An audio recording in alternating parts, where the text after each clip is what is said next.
Hey everyone, and welcome to episode 17 of Board Games I Got Rid Of and Why. So this is a series of videos where I talk about some games that were previously in my collection but for one reason or another are no longer in my collection, and I'll try to give some rationale as to why I came to that decision. So let's get started with the first game.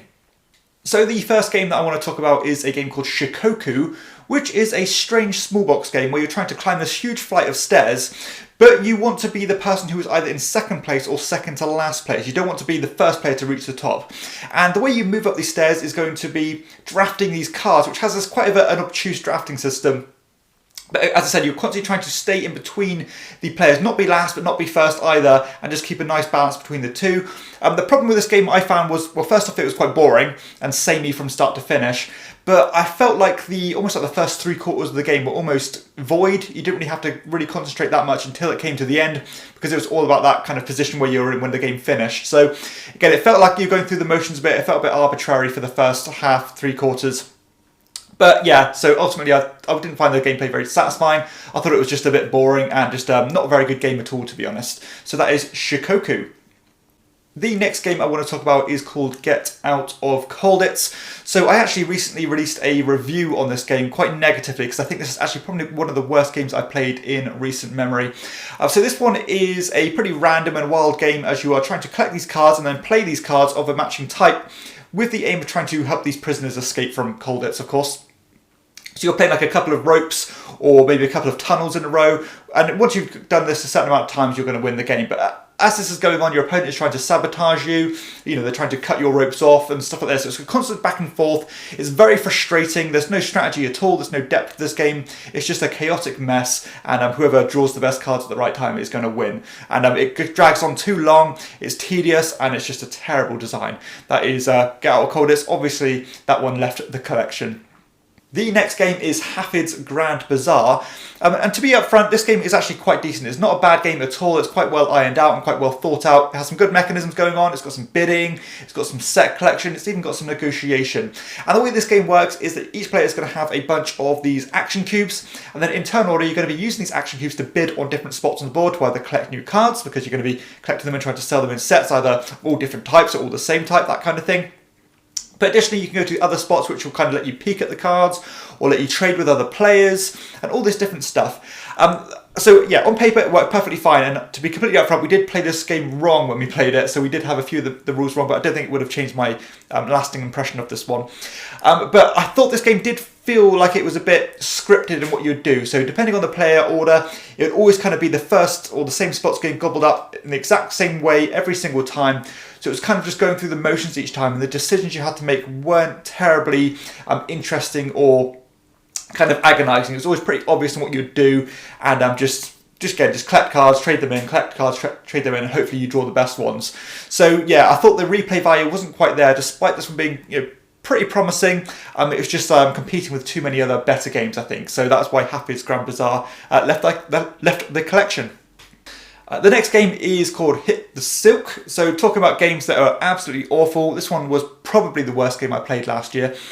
So this one is a pretty chaotic game, as you are trying to collect money by collecting these cards and then collect a parachute, because the theme of this game is that we are supposed to be in this aeroplane that's plummeting to the ground, and then we're trying to basically settle this debt I think we've got, and then there's only a certain amount of parachutes to go amongst the players. So if there's like a 6-player game, there might only be 3 parachutes, so only 3 people can potentially win.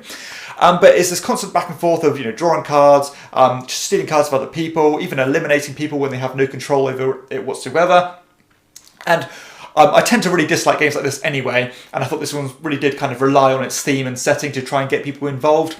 But mechanically it was so weak. There was often times where you'd have a perfect bunch of cards in your hand, you didn't really want to do anything else, you just sit by and just pass and pass and pass and wait until the kind of the altitude dropped to a certain point where the game could end. So you'd often spend several turns just not doing anything.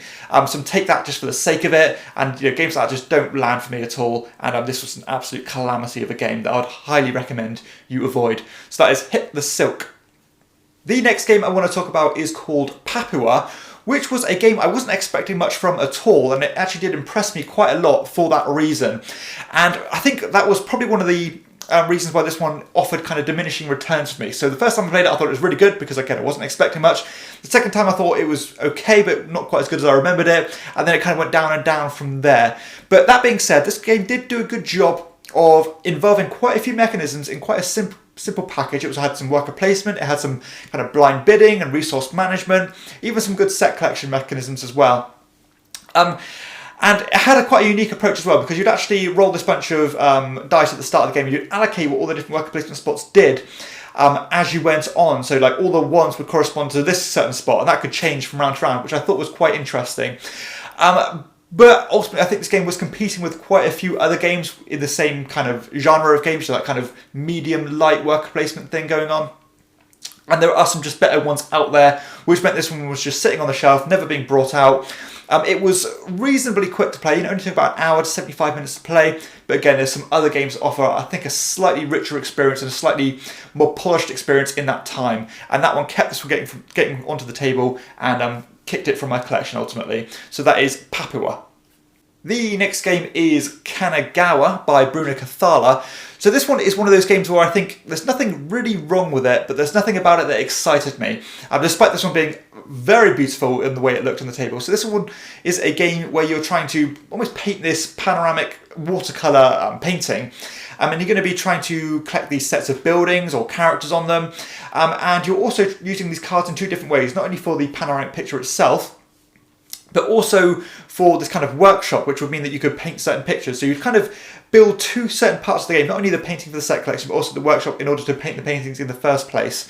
And it worked nice and smoothly, it was pretty quick, it had this cool chicken mechanism where you could go for certain objectives, but once you've cashed out on that objective, you could no longer do it anymore. So you kind of push for the really high points and gamble that way, but kind of forsake the ones before it, or just play it safe and go and kind of bite the bullet early, which I did really like. But ultimately, a bit like Papua, there was just too many games out there that you could play in half an hour that I think were a bit more exciting, a bit more interesting than this game, despite being nothing wrong with it at all. And I know it is reasonably popular. It had a good drafting system as you would build up these rows of cards, a bit like Coloretto, and you could choose to kind of stop and take one of the rows or columns before they're ultimately all filled out. So it had that, keep pushing your luck and stopping where you're happy, or kind of pushing further and being a bit greedy, but potentially risking somebody else taking it. So again, another well ironed out game, but one that was just a bit generic for me and felt a bit just mediocre. So that is Kanagawa. Next up is probably the highest rated game on this list. This is Yellow and Yangtze. This game I really enjoy. I think it's a fantastic design, and the only reason this one isn't in my collection anymore is because it has like a sister game basically called Tigris and Euphrates, which is kind of 90% of the same game.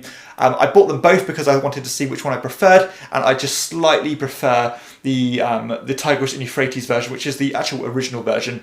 The only differences between the two was that in Yellow and Yangtze you would have hexes instead of squares, and additionally all the different colours had their own kind of unique power and associated with them, which Tigris and Euphrates didn't have. And for me, I think I preferred that slightly simpler version of Tigris and Euphrates, and I preferred the way the combat worked. I thought it was a bit more intuitive. But that being said, there's very minor differences between the two. If Tigris and Euphrates didn't exist, I would still have this in my collection. It's an absolute classic, unique, confrontational game by Rainer Knizia with that really cool scoring system where you're trying to collect all the different sets of colours, but only your lowest set amongst those colours is going to be your final score. So it's this really cool balancing act as the game goes on. But yeah, nothing negative to say about this game at all. It's fantastic, but there's no point in me having two games that are pretty much identical in my collection. So therefore, one had to go, and that one was Yellow and Yangtze. The next game that left my collection was Kubitos, which surprised me actually, because I thought that I would enjoy this game, because on paper it sounds fantastic as you are drafting these dice and then you're rolling these dice, and almost like a push your luck mechanism where you're trying to not roll all blanks. But you can keep rolling and rolling and rolling until you draw a blank and potentially go bust. But the idea is that all these dice work in different ways and they have different unique powers. And you're using them to try and race around this track to be the first to reach the finish line, maybe collecting bonuses along the way. And again, on paper it sounds fantastic. I thought, oh, I'd love this one, but it fell very flat for me. I thought all the dice worked in ways that weren't terribly interesting. Sometimes they were quite convoluted. I never really kind of got excited in this game. It just, again, it completely flatlined for me, and I always felt like I'd rather be playing Quacksalberg rather than this one. And I thought this one did kind of try to capitalise on the success of Quacksalberg and failed in the process.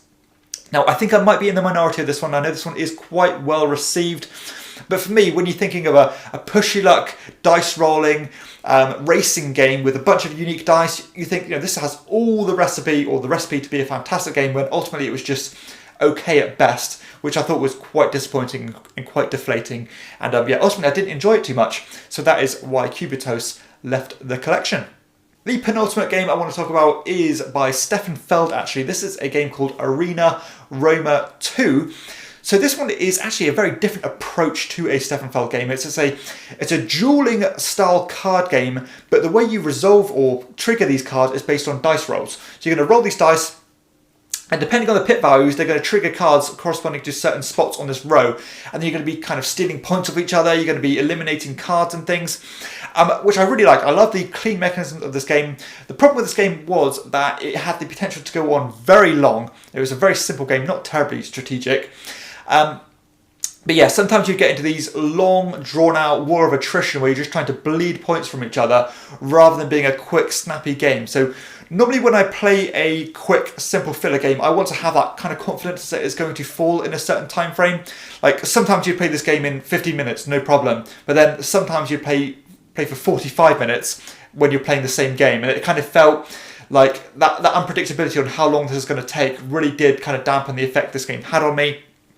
I felt like it had a glass ceiling on how many times you could play it as well, because the same cards would come out time and time again.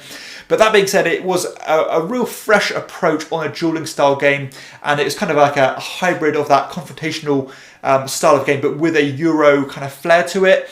So it was unique in that feel, but ultimately, again, the potential for it to take too long was too strong for me to ignore, and therefore it would not hit the table, and therefore it had to leave the collection. But I still like this one. I would recommend it to the right people, but it wasn't quite right for me myself. So therefore, Arena Roma 2 left the collection. And the final game I'm talking about this episode is Santa Maria, which is actually by far my favourite game from this set of games. This one is a dice drafting, a dice placement, a tile placement, and even an engine building style game. So it's got a lot going on here, but it's such a smooth and precise little game as you're drafting these tiles and placing them on your player board, with the idea of placing dice in the future to trigger every building in that row or column, and getting resources and trading those resources into other resources, with the idea of fulfilling these contracts, which will give you engine building benefits, climbing tracks and things. So all the Euro goodness you'd expect. And you know what? Objectively, there's not really much I can criticise from this game at all. I think it's fantastic, very well polished, and it's very smooth. It plays in about an hour, so it has so many positive things going on. The only reason this one left my collection is the replayability. I felt like every time I played this one, it felt very similar from the previous time. And I think I would have really loved to have tried it with the expansion, but I think the expansion is like gold dust, and I could not get a hold of it. And that, paired with the fact that I have so many other dice drafting games in my collection, this one was just, again, it kind of met its end really. I really enjoyed my time with it. I left on a high with it. And I kind of wanted to leave that impression rather than playing it more and more and maybe starting to become bored of it. So I wanted to leave this one where it was.